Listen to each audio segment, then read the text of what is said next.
టాలీవుడ్లోని ప్రముఖుల ఇళ్లలో ఐటీ అధికారులు సోదాలు నిర్వహిస్తున్నారు.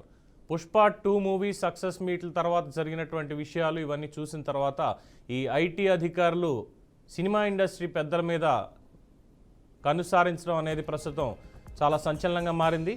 ఐటీ సోదాల్లో కీలక అంశాలు వెలుగులోకి వస్తున్నాయి. మైత్రి మూవీ మేకర్స్ నిర్వాహకులు రవిశంకర్, నవీన్లను ఐటీ అధికారులు క్షుణ్ణంగా విచారించారు.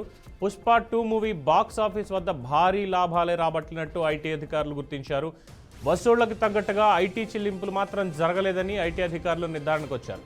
మైత్రి మూవీ మేకర్స్ బ్యాంక్ లావాదేవీలను ఇన్కమ్ ట్యాక్స్ అధికారులు పరిశీలిస్తున్నారు. దిల్ రాజు ఇల్లు, కూతురు హన్సితారెడ్డి, సోదరుడు నరసింహారెడ్డి, నిర్మాత శిరీష్ ఇంట్లలో సోదాలు కొనసాగుతున్నాయి. భారీ బడ్జెట్ మూవీ గేమ్ చేంజర్, సంక్రాంతికి వస్తున్న 2 సినిమాల ఆదాయ వ్యయాలపైన కూడా ఐటీ విచారణ చేస్తోంది.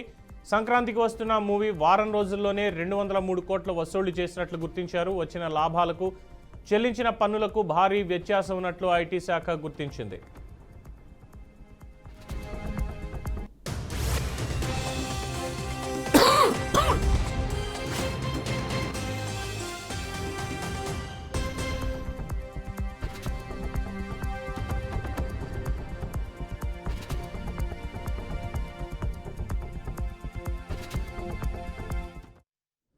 ఇక దిల్ రాజు కుమార్తె హన్సితారెడ్డి హైదరాబాద్ చేరుకున్నారు. 2 రోజులుగా జూబ్లీ హిల్స్లోని నివాసంలో ఐటీ అధికారులు సోదాలు చేస్తున్నారు. ఈ క్రమంలో వెంటనే హైదరాబాద్ రావాలని దిల్ రాజు కూతురుకు ఐటీ అధికారులు ఆదేశాలు జారీ చేశారు. దీంతో హైదరాబాద్కు వచ్చిన ఆమె ఎయిర్పోర్ట్ నుంచి నేరుగా జూబ్లీ హిల్స్లోని తన నివాసానికి చేరుకున్నారు.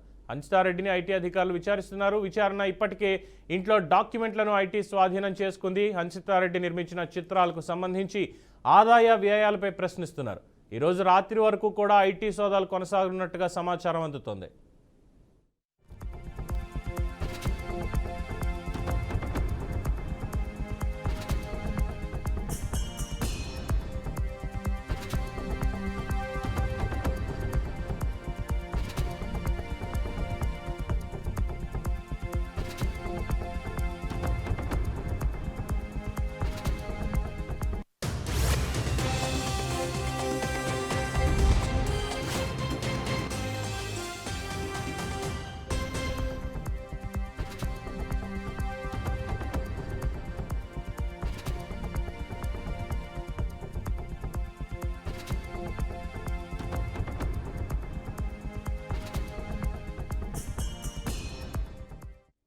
అయితే ఐటీ రైట్స్కి సంబంధించి చాలా కీలక అంశాలు వెలుగులోకి వస్తున్నాయి. దాదాపుగా 2 రోజుల పాటు ఈ ఐటీ సోదాలు అనేవి జరుగుతూ వస్తున్నాయి. గతంలో సినిమా వాళ్ళ మీద సంబంధించి ఐటీ సోదాలు జరిగినప్పుడు మహా అయితే 2 లేదా 3 గంటల పాటు అధికారులు అక్కడ విచారించి వివరాలు తీసుకుని వెళ్ళిపోయేవారు. కానీ పూర్తి స్థాయిలో సమాచారాన్ని సేకరించిన తర్వాత రెవెన్యూ లైనప్ అంతా కూడా ఎలా వస్తుంది ఏంటి అనేది తెలుసుకున్న తర్వాతే పూర్తి స్థాయిలో ఐటీ రైట్స్ చేస్తున్నారు అన్నటువంటిది స్పష్టంగా తెలుస్తోంది. అయితే టాలీవుడ్ నిర్మాత, Telangana film development corporation chairman Dil Raju నివాసంలో అలాగే ఆయన కార్యాలయంలో గత 12 గంటలుగా కూడా ఐటీ సోదాలు అనేవి కొనసాగుతూ వస్తున్నాయి. దిల్ రాజు, ఆయన తమ్ముడు శిరీష్, కూతురు హన్సితారెడ్డితో పాటుగా ఇతరత్ర ఉన్నటువంటి పలువురు భాగస్వాములు ఇళ్లలో కూడా సోదాలు అనేవి జరుగుతున్నాయి. ముఖ్యంగా దిల్ రాజు భార్య తేజస్వినితో అధికారులు తన బ్యాంక్ లాకర్లను కూడా తెరిపించారు. ఈ సోదాల్లో అనేక పత్రాలను కూడా స్వాధీనం చేసుకున్నారన్నటువంటి సమాచారం తెలుస్తోంది. దాదాపుగా మైత్రి మూవీ మేకర్ సంస్థలకు చెందిన నిర్మాతల ఇళ్లు, కార్యాలయాల్లో కూడా అధికారులు ఈ సోదాలు జరిపారు. దాదాపు 55 బృందాలుగా విడిపోయినటువంటి ఐటీ అధికారులు ఏకకాలంలో 8 చోట్ల ఈ సోదాలని నిర్వహించడం అనేది జరిగింది. భారీ బడ్జెట్ సినిమాలకు పెట్టుబడి, కలెక్షన్లు ఐటీ శాఖ పరిశీలిస్తున్నట్టుగా తెలుస్తోంది. అలాగే ఎస్వీసీ సంస్థ balance sheets and IT returns కూడా అధికారులు పరిశీలిస్తున్నారు. గతంలో తీసినటువంటి సినిమాలకు తాలూకా లెక్కలు, అలాగే ఇప్పుడు ఈ సంక్రాంతి సీజన్కి తీసినటువంటి భారీ బడ్జెట్ మూవీలు అయినటువంటి గేమ్ చేంజర్, అలాగే సంక్రాంతికి వస్తున్నాం, అలాగే డిస్ట్రిబ్యూషన్ పాయింట్ ఆఫ్ వ్యూలో కూడా దిల్ రాజుకి అనేక థియేటర్స్ కూడా ఉండడంతో వాటికి సంబంధించిన లావాదేవీలు కూడా చెక్ చేస్తున్నట్టుగా సమాచారం అందుతోంది.